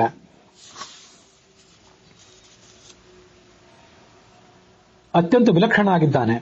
ಸತ್ ಅಸತ್ಯ ತಯೋಹೋ ಪರಂ, ಇದೆಲ್ಲವನ್ನೂ ಕೂಡ ಆತ ಮೀರಿದ್ದಾನೆ. ಹೀಗೆ ಜ್ಞಾನಿಗಳಿಗೆ ಮತ್ತೆ ಅಜ್ಞಾನಿಗಳಿಗೆ ಅವರವರ ಶಕ್ತಿಗನುಸಾರವಾಗಿ ಬ್ರಹ್ಮೈವ ಭಾತಿ, ಆ ಪರಮಾತ್ಮನೇ ಹೀಗೆ ಕಾಣ್ತಾನೆ. ಹೀಗೆ ನಾನಾ ಥರದ ದರ್ಶನಗಳು ಜಗತ್ತಿನಲ್ಲಿ ಪ್ರಚಲಿತ ಆಗಿವೆ, ಬಳಕೆಗೆ ಬಂದಿವೆ ಅಂತ ತಿಳ್ಕೋಬೇಕು ನಾವು ಅದನ್ನ. ಇದಕ್ಕೆ ಸಂಬಂಧಪಟ್ಟಂತೆ ಕೂಡ ಆಚಾರ್ಯರು ಭಾಗವತ ತಾತ್ಪರ್ಯದಲ್ಲಿ ತಂತ್ರ ಭಾಗವತವನ್ನ ಮತ್ತು ಮೋಕ್ಷ ಧರ್ಮ ಪರ್ವವನ್ನ ಉಲ್ಲೇಖಿಸಿ ಕೆಲವು ಅರ್ಥಗಳನ್ನ, ವಿಶಿಷ್ಟವಾದ ಅರ್ಥಗಳನ್ನ ಅಲ್ಲಿ ಪ್ರಕಾಶಕ್ಕೆ ತರ್ತಾರೆ. ಸತ್ವ ರಜಸ್ತಮಸ್ ಅನ್ನುವ ಮೂರು ಗುಣ ರೂಪವಾದಂತಹ ಪ್ರಧಾನ, ಹಾಗೆ ಪ್ರಾಣ, ಮಹತ್ತತ್ವದ ಅಭಿಮಾನಿಗಳಾದಂತಹ ಕೆಲವರು ಜೀವರಿದ್ದಾರೆ. ತ್ರಿಗುಣಾತ್ಮಕಂ ಪ್ರಧಾನಂ ಚ ರಜಸ್ಸತ್ವಂ ತಮಸ್ತಥ ಪ್ರಾಣೋ ಮಹಾನ್ ಅಹಂಕಾರ ಜೀವಾ ತದಭಿಮಾನಿನಃ. ಜ್ಞಾನಾತ್ಮಕಾನಿ ಇಂದ್ರಿಯಾಣಿ ತಥಾ ಕರ್ಮಾತ್ಮಕಾನಿ ಚ. ಜ್ಞಾನಾತ್ಮಕವಾದ ಇಂದ್ರಿಯಗಳು ಕೆಲವಿವೆ, ಕರ್ಮ ಇಂದ್ರಿಯಗಳು ಕೆಲವಿವೆ. ಅದಕ್ಕೂ ಕೆಲವರು ಅಭಿಮಾನಿಗಳಾಗಿದ್ದಾರೆ ದೇವತೆಗಳು. ಶಬ್ದಾದಿ ಅರ್ಥಾಹ, ಶಬ್ದ, ಸ್ಪರ್ಶ, ರೂಪ, ರಸ, ಗಂಧ ಅನ್ನುವಂಥ 5 ವಿಷಯಗಳಿವೆ. ಇದಕ್ಕೂ ಕೆಲವರು ಬೇರೆ ದೇವತೆಗಳು ಅಭಿಮಾನಿಗಳಾಗಿದ್ದಾರೆ. ಆದರೆ ಮಿಥ್ಯಾಜ್ಞಾನಿಗಳು ಈ ಉಳಿದ ದೇವತೆಗಳಿಗೂ ಈ ಪರಮಾತ್ಮನಿಗೂ ಇರುವ ವ್ಯತ್ಯಾಸವನ್ನು ಅರಿಯದೆ ಪರಮಾತ್ಮನೇ ಸತ್ವರಜಸ್ತಮೋ ಗುಣ, ಪರಮಾತ್ಮನೇ ಮಹತ್ತತ್ವ, ಪರಮಾತ್ಮನೇ ಅಹಂಕಾರ ತತ್ವ, ಇದೆಲ್ಲ ಪರಮಾತ್ಮ ರೂಪಗಳು ಅಂತ ತಿಳ್ಕೊಂಡ್ಬಿಡ್ತಾರೆ. ಆದರೆ ಪರಮಾತ್ಮ ಆ ಅಜ್ಞಾನಿಗಳಿಗೆ ಹಾಗೆ ಕಾಣುವಂತೆ ಮಾಡ್ತಾನೆ. ಏತತ್ ಸರ್ವಂ ಹರೇ ರೂಪಂ ಇತ್ಯಾಹು ಜ್ಞಾನ ದುರ್ಬಲಾಹ ಸಯೇವ ಬಹುಶಕ್ತಿತ್ವಾತ್ ಭಾತಿ ತೇಷಾಂ ತಥಾ ತಥಾ. ಹಾಗೆ ಅನೇಕ ತರ ತಾನೇ ತನ್ನನ್ನು ತೋರಿಸಿಕೊಂಡು ಅವರನ್ನ ಆತ ಭ್ರಾಂತಿಗೆ ಈಡು ಮಾಡಿ ಮುಂದುವರೆಸ್ತಾನೆ. ಮತ್ತೆ ಈ ಸಮಸ್ತ ಪ್ರಪಂಚವೂ ಪರಮಾತ್ಮನಿಂದ ಅಭಿನ್ನವಾದದ್ದು. ಕಾರಣ ಕಾರ್ಯರೂಪವಾದ ಸಮಸ್ತ ಪ್ರಪಂಚವೇ ಹರಿ ಅಂತ ಹೇಳುವವರು ಕೆಲವರಿದ್ದಾರೆ. ಏವಂ ಕಾರಣ ಕಾರ್ಯಾಖ್ಯಂ ಸಮಸ್ತಂ ಹರಿಮೇವತು ಕೇಚಿತ್ ಪಶ್ಯಂತಿ ಚ ವ್ಯಸ್ತಂ. ಇನ್ನು ಕೆಲವರು ಆ ಪರಮಾತ್ಮನೇ ಈ ಸೂರ್ಯನೇ ಪರಮಾತ್ಮ ಅಂತ ಹೇಳುವರು ಕೆಲವರು, ಸ್ಕಂದನೇ ಪರಮಾತ್ಮ ಅಂತ ಹೇಳುವರು ಕೆಲವರು, ಶಿವರನ್ನೇ ಪರಮಾತ್ಮ ಅಂತ ಹೇಳುವರು ಕೆಲವರು. ಹೀಗೆ ಪರಮಾತ್ಮನ ರೂಪಗಳೇ ಇವೆಲ್ಲ ಆಗಿವೆ. ಈ ಎಲ್ಲ ದೇವತೆಗಳು ಪರಮಾತ್ಮನಿಂದ ಅಭಿನ್ನರಾಗಿದ್ದಾರೆ ಅಂತ ಹೇಳುವವರು ಕೆಲವರಿದ್ದಾರೆ. ಒಬ್ಬನೇ ಆದ ಪರಮಾತ್ಮನನ್ನ ಯಾರು ಈ ಎಲ್ಲ ಶಕ್ತಿಗಳಿಂದ, ಈ ಎಲ್ಲ ಜಡಗಳಿಂದ ಮತ್ತು ಚೇತನಗಳಿಂದ ತೀರ ವಿಲಕ್ಷಣನಾಗಿದ್ದಾನೆ, ಸಾಕಾಷ್ಠ ಸಾ ಪರಾಗತಿ ಅಂತ ಕರೆಸ್ಕೊಂಡಿದ್ದಾನೆ, ಅವನನ್ನು ಇವರು ತಿಳಿಯಲಿಕ್ಕೆ ಅಸಮರ್ಥರಾಗಿ ಬಿಡ್ತಾರೆ. ಕಾರಣ ಕಾರ್ಯೇಭ್ಯ ಪರಂ, ಅದೆಲ್ಲವನ್ನು ಮೀರಿರುವ ಪರಮಾನಂದ ರೂಪಿಯಾದ ಪರಮಾತ್ಮನನ್ನ ಅಜ್ಞಾನಾಥ ಬಹುಧಾ ಪ್ರಾಹುಹು, ಒಬ್ಬನೇ ಏಕಂ ಸಂತಂ, ಒಂದೇ ರೂಪದಿಂದ ಇದ್ದಾನೆ, ಅವನನ್ನ ಅವನಿಗೇ ಇರುವಂತಹ ಅನೇಕ ರೂಪಗಳಿವು ಅಂತ ಹೇಳಿಬಿಡ್ತಾರೆ. ಅಜ್ಞಾನಾತ್ ಬಹುಧಾ ಪ್ರಾಹುಹು ಏಕಂ ಸಂತಂ ಸುದುರ್ಜನಾಹ, ಇವರೆಲ್ಲರೂ ಕೂಡ ಅಜ್ಞಾನಿಗಳಾಗಿದ್ದಾರೆ. ಇಲ್ಲಿ ನಾವು ಗಮನಿಸಬೇಕಾದದ್ದೇನು, ಈ ಘರ್ಮ ಸೂಕ್ತವೂ ಕೂಡ ಘರ್ಮಾಸಮಂತಾತ್ ತ್ರಿವೃತಂ ವ್ಯಾಪತುಹು ಅನ್ನುವಂಥ ಘರ್ಮ ಸೂಕ್ತವೂ ಕೂಡ ಪರಮಾತ್ಮನನ್ನ ಏಕಂ ಸದ್ವಿಪ್ರಾ ಬಹುಧಾ ವದಂತಿ ಅಂತ ಹೇಳಿದೆ. ಒಪ್ಪನೇ ಆಗಿರುವಂತಹ ಪರಮಾತ್ಮನನ್ನ ವಿಪ್ರರು, ಜ್ಞಾನಿಗಳಾದವರು ಬಹುಧಾ ವದಂತಿ, ಅನೇಕ ರೂಪಗಳಿಂದ ಅವನನ್ನು ಸ್ತುತಿಸ್ತಾರೆ, ಅವನ ರೂಪಗಳನ್ನ ವರ್ಣಿಸ್ತಾರೆ ಅಂತಿದೆ. ಇಲ್ಲಿ ಒಬ್ಬನೇ ಪರಮಾತ್ಮನಿಗೆ ಅನೇಕ ರೂಪಗಳಿರುವುದು ಹೌದು, ಅವೆಲ್ಲವೂ ಕೂಡ ಆತನ ಚಿನ್ಮಯವಾದಂತಹ ರೂಪಗಳು, ಜ್ಞಾನಾನಂದಮಯವಾದ ರೂಪಗಳು ಅಂತ ಭಾವಿಸಿದರೆ ಅದು ಸಿದ್ಧಾಂತಕ್ಕೆ ವಿರುದ್ಧ ಅಲ್ಲ, ಅವರು ಸಜ್ಜನರೇ. ಆದರೆ ಈ ಜಡವಾದ ರೂಪಗಳು, ಜಡವಾದ ಪ್ರಕೃತಿ, ಜಡವಾದ ಗುಣಗಳು ಮತ್ತೆ ಈ ಇತರ ಜೀವರು ಮೊದಲಾದವರು ಏನಿದ್ದಾರೆ ಅವರೇ ಪರಮಾತ್ಮನ ರೂಪಗಳು. ಹೀಗೆ ಪರಮಾತ್ಮನಿಗೆ ಜಡಗಳಿಂದ ಅಭೇದವನ್ನ, ಉಳಿದ ಜೀವರಿಂದ ಅಭೇದವನ್ನು ಹೇಳಿಬಿಟ್ರೆ ಅದು ಅಜ್ಞಾನದ ಪ್ರಕಾಶನವಾಗಿದೆ. ಅದನ್ನು ಹೇಳುವವರು ಸುದುರ್ಜನರು ಅಂತ ತಿಳ್ಕೊಳ್ಬೇಕು. ರೂಪ್ಯತ್ವಾತ್ ತ್ವಶತ್ವಾಚ ತದ್ರೂಪಂ ಚೇತ ದುದೀರ್ಯತೆ, ಇದೆಲ್ಲವೂ ಕೂಡ ಪರಮಾತ್ಮನ ರೂಪ ಹೌದು. ಹೇಗೆ ಅಂತಂದ್ರೆ ರೂಪ ಅನ್ನೋದಕ್ಕೆ ಒಂದು ಅರ್ಥ ಇದೆ. ಜಗತ್ತೆಲ್ಲವೂ ಕೂಡ ಪರಮಾತ್ಮನ ರೂಪ ಅಂತ ಉಪನಿಷತ್ತು ಹೇಳಿದೆ. ದ್ವೇವಾವು ಬ್ರಹ್ಮಣೋ ರೂಪೇ ಅಂತ. ಹಾಗೆ ವೇದ ಪರಮಾತ್ಮನ ಹೇಳುವುದಕ್ಕೆ ಅರ್ಥ ಏನು? ಜಗತ್ತು ಹರಿಯ ಪ್ರೇರಣೆಗೆ ಒಳಗಾಗಿರುವುದರಿಂದ ಅದನ್ನು ಅವನ ಅಧೀನವಾಗಿದೆ. ಜಗತ್ತು ಪರಮಾತ್ಮನ ಅಧೀನವಾಗಿರುವುದರಿಂದ, ಅದು ಆತನ ಪ್ರೇರಣೆಗೆ ಒಳಗಾಗಿರುವುದರಿಂದ ಅವನ ರೂಪ ಅಂತ ಹೇಳ್ತಾರೆ. ಹೊರತು ಪರಮಾತ್ಮನ ಸ್ವರೂಪವಾಗಿದೆ, ಪರಮಾತ್ಮನ ಅಭಿನ್ನ ಅಂತ ಅದಕ್ಕೆ ಅರ್ಥ ಅಲ್ಲ. ನತು ತಸ್ಯ ಸ್ವರೂಪತ್ವಾತ್, ಪರಮಾತ್ಮನ ಸ್ವರೂಪ ಅದಲ್ಲ. ನಿರ್ದೋಷಾನಂದ ರೂಪಿಣ, ಆತ ನಿರ್ದೋಷಾನಂದ ಸ್ವರೂಪನಾದವನು. ಇದು ದೋಷ ಪೂರ್ಣವಾದದ್ದು ಮತ್ತೆ ಅನೇಕ ಕೊರತೆಗಳಿಂದ ಕೂಡಿದ್ದು ಕೂಡ. ಕಥಂ ಜಡಾಜಡೈಕ್ಯಂ ಸ್ಯಾತ್ ಕುತಃ ಪೂರ್ಣ ಅಲ್ಪಮೋದಯೋ, ಜಡಕ್ಕೂ ಚೇತನಕ್ಕೂ ಐಕ್ಯ ಬರುವುದು ಹೇಗೆ? ಹಾಗೆ ಪೂರ್ಣನಾದ ಪರಮಾತ್ಮನಿಗೂ ಅಲ್ಪವಾದ ಸಂತೋಷ, ಅಲ್ಪವಾದ ಶಕ್ತಿಯುಳ್ಳ ಈ ಜಗತ್ತಿಗೂ ಜೀವರಿಗೂ ಅಭೇದ ಬರುವುದು ಹೇಗೆ? ಪೂರ್ಣ ಅಲ್ಪಜ್ಞಾನ ಯೋಶ್ಚೈವ, ಪೂರ್ಣವಾದ ಜ್ಞಾನವುಳ್ಳ ಪರಮಾತ್ಮನಿಗೂ ಅಲ್ಪಜ್ಞಾನವುಳ್ಳ ಈ ಜಗತ್ತಿಗೂ ಐಕ್ಯ ಬರುವುದು ಹೇಗೆ? ಪೂರ್ಣ ಶಕ್ತಿ ಅಲ್ಪಶಕ್ತಿ ಶಕ್ತಯೋ, ಪೂರ್ಣ ಶಕ್ತಿಯುಳ್ಳ ಪರಮಾತ್ಮನಿಗೂ ಅಲ್ಪಶಕ್ತಿ ಉಳ್ಳಂತಹ, ಸೀಮಿತ ಶಕ್ತಿ ಉಳ್ಳಂತಹ ಈ ಜಗತ್ತಿಗೂ ಅಭೇದ ಬರುವುದು ಹೇಗೆ? ನಿರ್ದುಃಖ ದುಃಖಾನ್ವಿತಯೋ, ಪರಮಾತ್ಮ ನಿರ್ದುಃಖನಾಗಿದ್ದಾನೆ, ಜಗತ್ತು ದುಃಖಪೂರ್ಣವಾಗಿದೆ. ಪರಮಾತ್ಮ ಸ್ವತಂತ್ರನಾಗಿದ್ದಾನೆ, ಈ ಜಗತ್ತು ಪರತಂತ್ರವಾಗಿದೆ. ಸ್ವತಂತ್ರ ಪರತಂತ್ರಯೋ ಅತಃ ಸರ್ವಗುಣೇಯುಕ್ತಂ ಸರ್ವದೋಷ ವಿವರ್ಜಿತಂ, ಸಕಲ ಗುಣಪರಿಪೂರ್ಣನೂ ಸರ್ವದೋಷ ರಹಿತನೂ ಆದಂಥ ಈ ಪರಮಾತ್ಮನನ್ನ ಜಗತ್ತಿನಿಂದ ಭಿನ್ನ ಅಂತ ತಿಳಿಸಬೇಕು. ಅನ್ಯಾಭೇದನ ವಿಜ್ಞಾಯ, ಆದರೆ ಜಗತ್ತಿಗಿಂತ ಇವನು ಅಭಿನ್ನ ಅಂತ ತಿಳ್ಕೊಳ್ಳುವುದು ಅದು ಮಿಥ್ಯಾಜ್ಞಾನವಾಗಿದೆ, ದುರ್ಗತಿಗೆ ಕಾರಣವಾಗಿದೆ. ತಮಯೇವ ಪ್ರಪದ್ಯತೆ. ನಿಷ್ಕೃಷ್ಟಂ ಸರ್ವತೋ ವಿಷ್ಣುಂ ಸರ್ವತಶ್ಚ ವಿಲಕ್ಷಣಂ ಜ್ಞಾತ್ವಾ ಪೂರ್ಣಗುಣಂ ಯಾಂತಿ ಮುಕ್ತಿಂ ನಾಸ್ತ್ಯತ್ರ ಸಂಶಯ ಇತಿ ತಂತ್ರ ಭಾಗವತೆ. ಎಲ್ಲ ಜಗತ್ತಿಗಿಂತಲೂ ಉತ್ಕೃಷ್ಟನಾಗಿದ್ದಾನೆ, ಜಗತ್ತಿಗಿಂತ ಭಿನ್ನನೂ ಆಗಿದ್ದಾನೆ, ಭಿನ್ನನಾಗಿದ್ದಾನೆ ಮತ್ತು ಶ್ರೇಷ್ಠನಾಗಿದ್ದಾನೆ, ಪೂರ್ಣಗುಣನಾಗಿದ್ದಾನೆ ಅಂತ ಹೀಗೆ ತಿಳ್ಕೊಂಡ್ರೆ ಮಾತ್ರ ಮುಕ್ತಿ ಅಂತ ತಂತ್ರ ಭಾಗವತದಲ್ಲಿ ವರ್ಣಿತವಾಗಿದೆ. ತಂತ್ರ ಭಾಗವತ ಅಂದ್ರೆ ಅಥವಾ ಭಾಗವತ ತಂತ್ರ ಅಂತ ಕೂಡ ಇನ್ನೊಂದು ಕಡೆ ಕೆಲವು ಕಡೆ ಆಚಾರ್ಯರು ಉದ್ಧರಿಸ್ತಾರೆ. ಈ ತಂತ್ರ ಭಾಗವತ ಮತ್ತು ಭಾಗವತ ತಂತ್ರಗಳು ಭಾಗವತವೆಂಬ ಈ ಒಂದು ಖಜಾನೆಯ ಪೆಟ್ಟಿಗೆಯನ್ನು ತೆಗಿಲಿಕ್ಕಿರುವಂತಹ ಎರಡು ಕೀಲಿ ಕೈಗಳಿದ್ದಂತೆ ಅಂತ ಕಾಣಿಸ್ತದೆ ಅವನು ನೋಡಿದರೆ.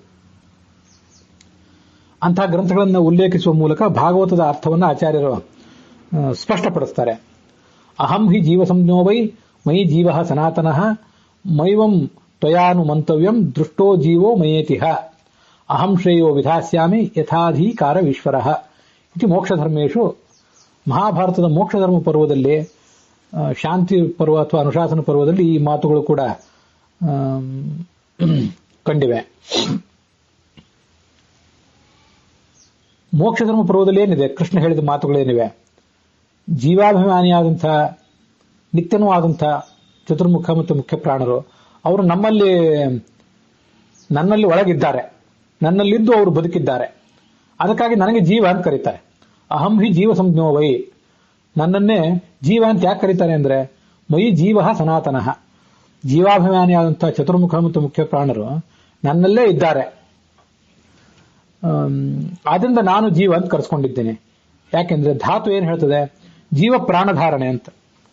ಜೀವ ಅಂತಂದ್ರೆ ಪ್ರಾಣಧಾರಣೆ, ಯಾರು ಉಸಿರಾಡ್ತಾ ಇದ್ದಾರೆ ಅವನು ಜೀವ. ಕಲ್ಲು ಮರ, ಈ ಕಲ್ಲು ಮಣ್ಣು ಮೊದಲಾದವುಗಳಿಗೆ ಉಸಿರಾಟ ಇಲ್ಲ.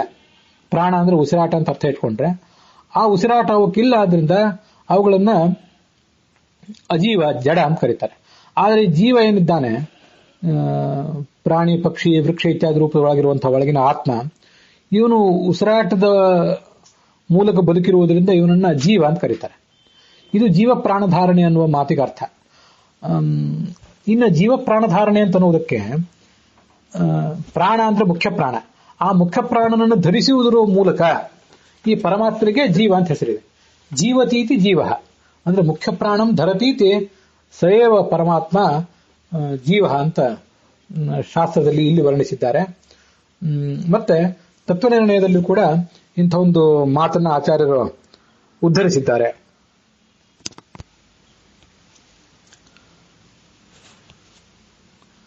ಅನೇನ ಜೀವೇನ ಅನುಪ್ರವಿಷ್ಟಃ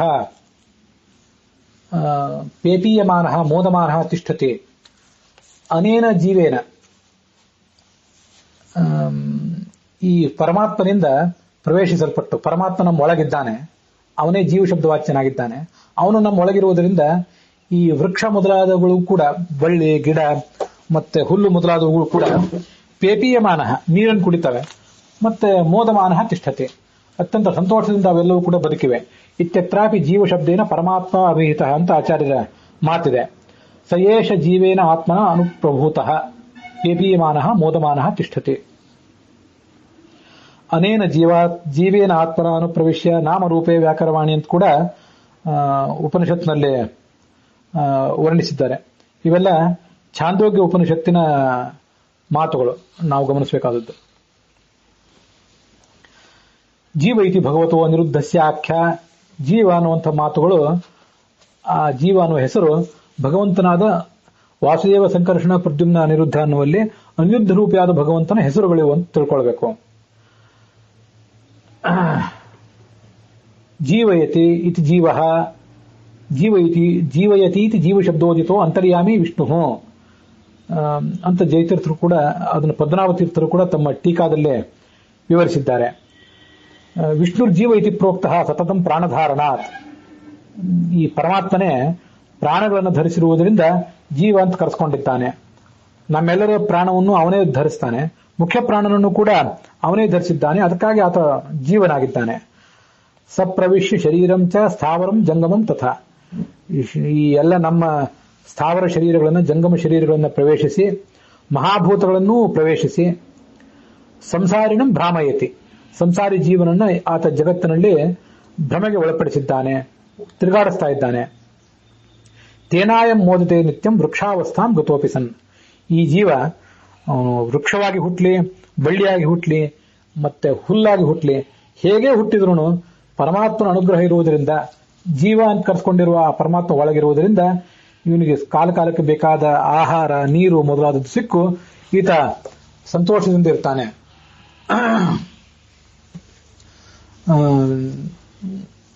ಮೈವತ್ವಯಾನು ಮಂತವ್ಯಂ ದೃಷ್ಟೋ ಜೀವೋ ಮಯತಿಹ. ಇದು ಮೋಕ್ಷ ಧರ್ಮ ಪರ್ವದ ಮಾತು ಭಾಗವತ ತಾತ್ಪರ್ಯದಲ್ಲಿ ಬಂದದ್ದು. ಅಹಂ ಶ್ರೇಯೋ ವಿಧಾಸ್ಯಾಮಿ ಯಥಾಧಿಕಾರಂ ಈಶ್ವರ. ಅವರವರ ಯೋಗ್ಯತೆಗನುಸಾರವಾಗಿ ಅವರಿಗೆ ಹೊಟ್ಟೆಗೆ ಬೇಕಾದ ಆಹಾರ, ನೀರು ಇತ್ಯಾದಿಗಳನ್ನು ಕೊಡುವುದಲ್ಲದೆ ಅವರ ಕಡೆಯಿಂದ ಶ್ರವಣ ಮನನಾದಿಗಳನ್ನು ಮಾಡಿಸಿ ಅವರಿಗೆ ಶ್ರೇಯಸ್ಸನ್ನು ಮಾಡುವವನು ನಾನೇ ಆಗಿದ್ದೇನೆ ಅಂತ ಆ ಮೋಕ್ಷ ಧರ್ಮ ಪರ್ವದಲ್ಲಿದೆ. ಅದನ್ನೇ ತತ್ವನಿರ್ಣಯದಲ್ಲಿಯೂ ಕೂಡ ಉದಾಹರಿಸಿದ್ದಾರೆ.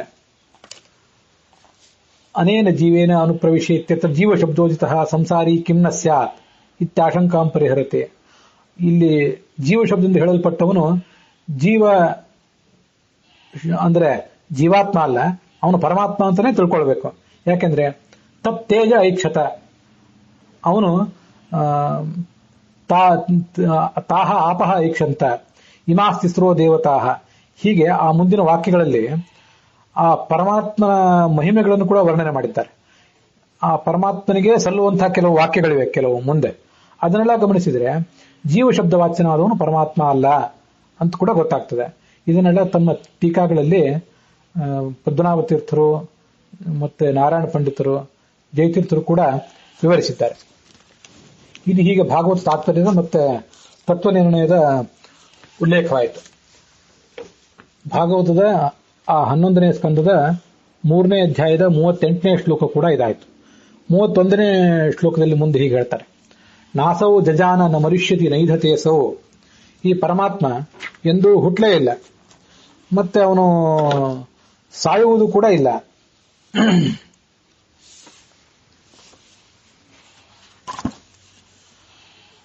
ನ ಏಧತೆ, ಅವನು ಬೆಳೆಯುವುದೂ ಇಲ್ಲ. ನ ಕ್ಷೀಯತೆ, ಅವನು ಹ್ರಾಸ ಹೊಂದುವುದೂ ಇಲ್ಲ. ನಸ ವಿದ್ಯತಿ ಚ ರಿಣಾಹಿ, ಅವನು ಆ ಶತ್ರುಗಳ ಆಕ್ರಮಣಕ್ಕೂ ಕೂಡ ಆತ ತುತ್ತಾಗುವುದಿಲ್ಲ. ನಸ ವಿದ್ಯತಿ ಚ ಅರಿಣಾಹಿ, ಯಾವುದೇ ಶತ್ರುವಿನ ಆಕ್ರಮಣಕ್ಕೆ ಆತ ಬಲಿಯಾಗುವುದಿಲ್ಲ. ಸರ್ವತ್ರ ಶಶ್ವತ್ ಅನಪಾಯಿ ಉಪಲಬ್ಧಿ ಮಾತ್ರಂ ಪ್ರಾಣೋ ಯಥೇಂದ್ರಿಯ ಬಲೇನ ವಿಕಲ್ಪಿತಂ ಸುತ. ಈ ಪ್ರಕೃತಿ ಬಂಧನವಿಲ್ಲದೆ ಶುದ್ಧ ಜ್ಞಾನಾನಂದ ಸ್ವರೂಪನಾಗಿ ಎಲ್ಲ ಕಡೆ ಇದ್ದಾನೆ. ಮುಖ್ಯ ಪ್ರಾಣಾದಿ ಇಂದ್ರಿಯಾಭಿಮಾನಿ, ಮುಖ್ಯ ಪ್ರಾಣಾದಿ ದೇವತೆಗಳು ಅವರೆಲ್ಲ ತಾನು ಒಳಗೆ ಇದ್ದುಕೊಂಡು ಅವ್ರ ಕಡೆಯಿಂದ ಕಾರ್ಯವನ್ನ ಆತ ಮಾಡಿಸ್ತಾ ಇದ್ದಾನೆ. ಯಥೇಂದ್ರಿಯ ಬಲಿಯನ ವಿಕಲ್ಪಿತಾಂಸತ, ಹೀಗೆ ಅನೇಕ ರೂಪಗಳನ್ನ ಅವನೇ ತಾಳಿದ್ದಾನೆ ಅಂತ ನಾವು ತಿಳ್ಕೊಳ್ಬೇಕು. ಯಥೇಂದ್ರಿಯಗತಃ ಪ್ರಾಣ ತೇಷಾಂ ಶಕ್ತಿಯ ವಿಕಲ್ಪ್ಯತೆ ದೃಷ್ಟಿದಃ ಶ್ರುತದಶ್ಚೇತಿ ಮತಿದೋ ಜ್ಞಾನದಸ್ತಥ ಇತ್ಯಾದಿ ಭೇದದೋ ವಾಚ್ಯ ಏಕ ಏವ ಮಹಾಬಲಃ ದೃಷ್ಟ್ಯಾದಿಶಕ್ತಿಸ್ತಸ್ಯೈವ ತತೋ ನಾನ್ಯಸ್ಯ ಕಸ್ಯಚಿತ್ ಏವಂ ಸದ್ರೂಪಕಂ ಬ್ರಹ್ಮ ತತ್ತಚ್ಛಕ್ತಿಯ ವಿಕಲ್ಪ್ಯತೆ ಏಕಮೇವ ಮಹಾಶಕ್ತಿ ಪ್ರಾಣಸ್ಯಾಪಿ ಬಲಪ್ರದಂ ಇತಿ ಹರಿವಂಶೇ. ಮುಖ್ಯ ಪ್ರಾಣ ನಮ್ಮ 5 ಜ್ಞಾನೇಂದ್ರಿಯ ಕರ್ಮೇಂದ್ರಿಯಗಳಲ್ಲೆಲ್ಲ ಇದ್ದಾನೆ, ಅದಕ್ಕೆ ಪ್ರೇರಕನಾಗಿದ್ದಾನ ಅವನು. ಆದರೆ ಆಯಾ ಇಂದ್ರಿಯಗಳಿಗೆ ಪ್ರೇರಕನಾಗಿದ್ದು ಕೂಡ ಅವನು ಗೋಚರನಾಗುವುದಿಲ್ಲ. ಚಕ್ಷುಷಿನಲ್ಲಿದ್ದಾನೆ, ದರ್ಶನ ಶಕ್ತಿ ಪ್ರದಾಂತ ಕರೆಸ್ಕೋತಾನೆ. ಕಿವಿಯಲ್ಲಿದ್ದಾನೆ, ಕೇಳುವ ಶಕ್ತಿ ಕೊಡುವವನು ಅಂತ ಅವನನ್ನೇ ಹೇಳ್ತಾರೆ. ಮನಸ್ಸಿನಲ್ಲಿದ್ದಾರೆ, ಮನನ ಶಕ್ತಿ, ಪ್ರತಿಭಾ ಜ್ಞಾನ ಶಕ್ತಿ ಪ್ರದಾಂತ ಅವನನ್ನೇ ಹೇಳ್ತಾರೆ. ಒಬ್ಬನೇ ಆಗಿದ್ರೂ ಕೂಡ ಬೇರೆ ಬೇರೆ ಕಡೆ ಇದ್ದಾಗ ಆ ಎಲ್ಲ ಶಕ್ತಿಗಳನ್ನು ಕೊಡುವವನು ಅಂತ ಅವನನ್ನು ಸ್ತುತಿಸ್ತಾರಲ್ಲ. ದೃಷ್ಟಿದಃ ಶ್ರುತಿದಃ ಮತಿದಃ ಜ್ಞಾನದಃ ಅಯಂ ಮುಖ್ಯ ಪ್ರಾಣ ಇತಿ ಯಥಾ ಸಹ ಪ್ರಶಂಸ್ಯತೆ. ಅದರಂತೆ ನಿತ್ಯ ಸತ್ಯನಾದಂತಹ ಪರಮಾತ್ಮನೂ ಕೂಡ ಸೂರ್ಯ, ಚಂದ್ರ, ಅಗ್ನಿ ಮೊದಲಾದವರಲ್ಲಿ ಇದ್ದಾನೆ. ಆಯಾ ಕಾರ್ಯಗಳನ್ನು ಅವರ ಮೂಲಕ ಮಾಡಿಸ್ತಾನೆ. ತತ್ರ ತತ್ರ ಸ್ಥಿತೋ ವಿಷ್ಣು ತತ್ಸಕ್ತಿ ಪ್ರಬೋಧಕ ಅಂತ ಮತ್ತೊಂದು ಕಡೆ ಹೇಳ್ತಾರೆ. ಆಯಾ ಜಾಗದಲ್ಲಿದ್ದು ಅವರವರ ಶಕ್ತಿಗಳನ್ನು ಆತ ಮೇಲೆ ತರ್ತಾನೆ ಅಂತ ಅದರ ಅರ್ಥ. ಹೀಗೆ ದರ್ಶನ ಶಕ್ತಿ, ಶ್ರವಣ ಶಕ್ತಿ, ಮನನ ಶಕ್ತಿ, ಧ್ಯಾನ ಶಕ್ತಿ ಇದೆಲ್ಲವೂ ಕೂಡ ಆ ಮುಖ್ಯ ಪ್ರಾಣಂದೇ ಆಗಿದೆ. ಹಾಗೆ ಆ ಪರಮಾತ್ಮಂದೇ ಆಗಿದೆ. ಮುಖ್ಯ ಪ್ರಾಣಕ್ಕಿಂತ ಹೆಚ್ಚಾಗಿ ಪರಮಾತ್ಮಂದಾಗಿದೆ. ಈ ಸೂರ್ಯ, ಚಂದ್ರ ಮತ್ತೆ ದಿಗ್ದೇವತೆಗಳು, ಇಂದ್ರಿಯಾಭಿಮಾನಿ, ಕರ್ಮಾಭಿಮಾನಿ ದೇವತೆಗಳು, ಕರ್ಮೇಂದ್ರಿಯಾಭಿಮಾನಿಗಳು ಮತ್ತೆ ಜ್ಞಾನೇಂದ್ರಿಯಾಭಿಮಾನಿ ದೇವತೆಗಳು ಯಾರಿಗೂ ಕೂಡ ಇಂತಹ ಸ್ವತಂತ್ರವಾದ ಶಕ್ತಿ ಇಲ್ಲ. ಅವರೆಲ್ಲರೂ ಮುಖ್ಯ ಪ್ರಾಣನಿಗಿಂತ ಕಡಿಮೆಯವರಾಗಿದ್ದಾರೆ. ಮುಖ್ಯ ಪ್ರಾಣ ಪರಮಾತ್ಮನಿಗಿಂತ ಕಡಿಮೆಯವನಾಗಿದ್ದಾನೆ, ಅವನಿಗೆ ಸಮನಲ್ಲ. ಏಕಮೇವ ಮಹಾಶಕ್ತಿ ಪ್ರಾಣಸ್ಯಾಪಿ ಬಲಪ್ರದಂ.